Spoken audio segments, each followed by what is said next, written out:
Hey guys, what's going on? And welcome to my new Real Key series. So, in this series, I want to talk about what you can do to benefit your own runs. Now, lots of people complain that they don't get good groups or their tank sucked, their healer left, their DPS only pulled 3k when they needed to pull 10. Ultimately, you can't control anyone else. You can only control yourself. What can you do personally to improve your runs? So in this video, it's kind of an opening start to it. I'm going to just add some annotations to the video and talk over them about what you can do to give yourself the best chance to improve a run. If there's anything you think of that I haven't, please feel free to add it in the comments. I'll definitely read them, and if it's something that's worth it, I will mention it in the next video. Okay, so the first one we're going to get into is what can you do to improve your run before you even get into a run, potentially before you even get into a group. So the first thing is consumables. Go and get into the habit of using food, using oil. I personally don't flask unless it's a key that I haven't already timed. As a general rule, so if I've already done a plus 12 playful, as in this run, I don't tend to flask because I know that I can run it without the extra benefit. Whereas if I was doing a 15 playful for the first time or a 16 miss for the first time or something like that, I would definitely go on flask. Oil is something where in this run I'd forgotten, but it's definitely something that's so cheap at the moment you should just be using it. Doesn't offer a lot, but every little helps, and this is the part that people need to try to understand really, is that extra 100 damage might be the difference between you timing it or missing it for a second. 100 DPS. 100 damage, if that's the difference, then you're very unlucky. But yes, you want to get just everything out of your run, everything out of your character, everything out of the group. So go and get consumables. The second part is routes. Be aware of what the common routes are. Be aware of what people are typically running. And this is because you will be able to be so much better prepared by doing this. You will know, okay, typically there's a big pull coming up in a second. That tank that you're running with might not run it. However, if most tanks do, if most groups do, you know there's a big pull in a second, there's a good chance we're going to be doing it. Let's go and let's save a 3-minute cooldown for it. Let's save Ascenders, let's save Spiritling, let's save Tranquility, whatever. Okay? Now, the other part to this is once you get into a group, ask the tank if he has a route set out on something like Mythic Dungeon Tools. While it was paywalled, it's now not. I actually do pay for Mythic Dungeon Tools. I think it's a fantastic tool. It's something I'm very grateful was developed. Most people who run Mythic Plus anything sort of semi-seriously do have this tool. Ask them to share their route because they're likely to have one, and it's something then you can see when you need to save cooldowns. You can see when you need to go and do things. And it's very, very helpful. The next part is group preparation. Now, there's a lot of different stuff with group preparation. You want to make sure that you have the correct classes in the group. Okay, so typically, do you have a Bloodlust? Do you have a combat res? Do you have someone who could off-tank or someone who can help you in a bad situation? Something like a Shami who can pop Earth Elemental, something like a Boomkin Druid who can pop Treants, something like a Hunter who can pop Binding Shot, give you a second to get out of things. Do you have someone who can do single target? Do you have someone who can do AoE? It's all this different stuff. You want to make sure, especially if you're the one forming the group, you want to make sure that do you have all these different things to put it all together, make a group successful. You also want to look at specific dungeons. So the first pull in Theatre of Pain has a mob that needs to be soothed, ideally, because it just does a lot of damage. The first boss in Theatre of Pain needs a soothe, or a tranquil swap, but certainly something that can remove enrage. Do you have a class that can do this? If you don't, then you're not as prepared for that dungeon as you need to be.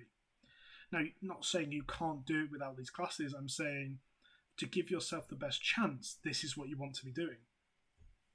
Now, while I understand not everyone likes Raider IO, it's something that I do rely on when I'm going into PuGs. Now, I looked at this. If you actually just look at this tank's Raider IO, it's about 1450. He's run a plus 15 playful in time. I know two things from that. Okay, he's going to know the route. He's also going to have tanked something higher than this, so he knows that there's going to be damage spikes on certain packs, and he knows how he's going to handle them. Now, all I will say is this is still not the perfect run. Okay, these are people I found in a PuG. 2 of them, I believe, are pre-made. Everyone else is a PuG. But again, it's still not the perfect run. So having a tank that's confident is great. Now, not to say you can't do this with another tank. However, if they've come in and you're doing a 12 Plaguefall and he's never done anything above a 9, ask the tank if he has a set route. One, you're going to want to do this anyway for their route. Two, you're going to know if they know when the prideful percentages are. You're going to know if he's going to pull big packs and where their packs are. You're going to have all that information, which is really going to help. The personal preparation you can do is kind of involved in that. When do you know when all the difficult stuff's going to be, and do you have cooldowns ready for it?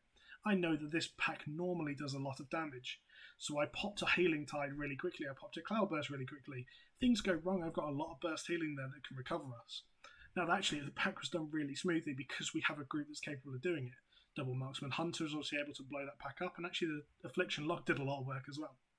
I also know that mob spawns the Blighted big guy, spawns oozes. Am I ready to go and collect that if no one else is? Now, the truth is I probably wasn't then, but I could do 2 or 3. I watched immediately, 2 people ran over to them, the tank took one, not a problem, don't have to worry about it. The next part is the correct legendaries and talents. Now, I'm not running the best Mythic Plus legendary, but I am running a good enough one. The general all-round just good healing one for Chamois, which is the Primal Tide core. You don't necessarily need the most efficient legendaries, but make sure you've got one. And make sure it's as good as the right one's going to be for you. Make sure you haven't got the wrong one equipped is the main part. I did a run the other day with a Windwalker who had his Brewmaster legendary on for about 3 different runs. And we failed the last one of that by about 20 seconds. Now, actually, if we'd have had the extra DPS from the Windwalker legendary, we might have done it. The other part is look up the affixes. So you've got Sanguine and Quaking this week. Now, Sanguine is not something as a healer or an elemental Chamois and I have to worry about too much, except to maybe knock back a few things or not stun things in certain places. But Quaking's a massive one, and actually I went immediately and went and got a weak aura for Quaking this week, which you can see on screen that tells me when I can and can't cast, or if I'm going to get kicked while casting. This is just something that is just good knowledge. Actually, it's helped me massively. There's people who've got prideful weak auras that tell them when prideful comes within 2% or things like that, it gives them a chance to save cooldowns or be wary of when things are coming. Go and get all this before the run. It's definitely worth it. Now, we're going to move into what can you do during a run. So, Bloodlust classes. I play a Chamois. Do I know when I want to use Bloodlust? Okay, this is something that during the run, you need to remember to use it, and you need to remember to use it at the right time. Don't hit it accidentally either, because groups will turn on you for things like that. It's about being prepared and ready. Healers. You can see me here. I'm actually kicking out nearly 2k DPS just by pumping out a little bit of damage during low healing moments. I know this tank's more than capable of keeping himself alive for a little while, so I pump out a little bit of damage. It kills things quicker. It does all help. Tanks. As a Guardian Druid, the amount of times I've stood up and wild growth the team with Heart of the Wild on and pulled 2-3k HPS just from my personal healing has been insane. It's helped so many times. Things like early Pridefalls when people were very undergeared. Actually, my healing helped a lot of groups get through that. DPS, don't be afraid if you're something like a Boomkin, something like an Elite Chamois, something like, I don't know, a Shadow Priest. Pop a healing cooldown, pop a Power Word Shield on someone, pop anything you have to help the group. It's not about who wins on DPS, it's about you getting to the finish line in the fastest time possible without everyone wanting to kill each other. Be versatile and flexible as well. If things go wrong, if something gets pulled that shouldn't have been pulled, if it's going to influence it, be ready to use a CC. Be ready to use a cooldown somewhere you weren't expected to use a cooldown. Because ultimately that's something that not every run is going to go exactly perfect as if you've planned it on Mythic Dungeon tools. It just doesn't work like that. The other part is use utility. If you actually saw in the first part of this dungeon on the mushrooms, lots of casts went through. I purged about 15 different debuffs. There's no point you having the utility if you never use it. And that kind of goes into my next point of try to use as much of the class as you can. Ultimately, yes, as a DPS, your goal is to pull as much damage as possible while getting things like interrupts. That doesn't mean that throwing a CC out there that might lower your DPS isn't actually doing more for the group than had you have just carried on DPSing. Try to get everything you can out of it. And like I said, it all goes back to be aware of the root and the percentage markers. We actually make a mistake with percentage in this. Had I been aware of when the percentages were, I could have told people much earlier that actually, all right, we're 2% behind. Can we just pull an extra pack of mobs?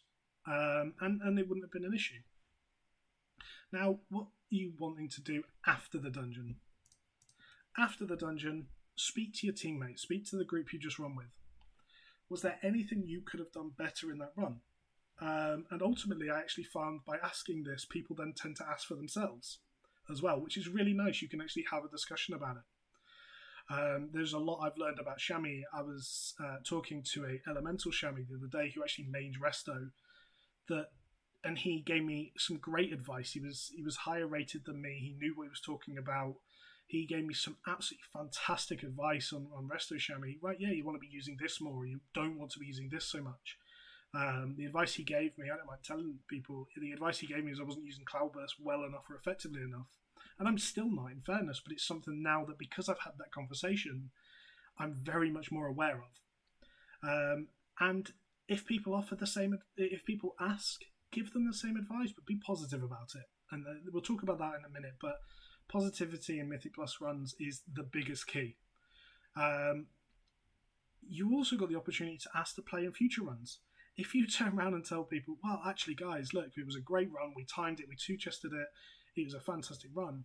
Offer to do the next key. Offer to play runs in the future. I've already had so many people that have come back and gone, actually, you were a good healer, mate. Do you want to come and heal another one? That's a really good thing, and actually it means you don't have to worry about finding new PuGs. You've already got a group that's capable if they've already started two-chesting keys, one-chesting keys with you, and it was clean. You don't necessarily have to time keys to play with other people, but it tends to be a good indicator that the group was successful as a whole. Now, the last one is recording your runs. This is something that most people ignore and don't really think about, but actually every other person who plays a sport in the world at a high level would record their games. A football player would go and record it, an American football player, a rugby player, anything like that.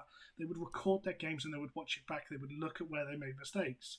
If you want to push high Mythic Plus, do that same thing. When can you...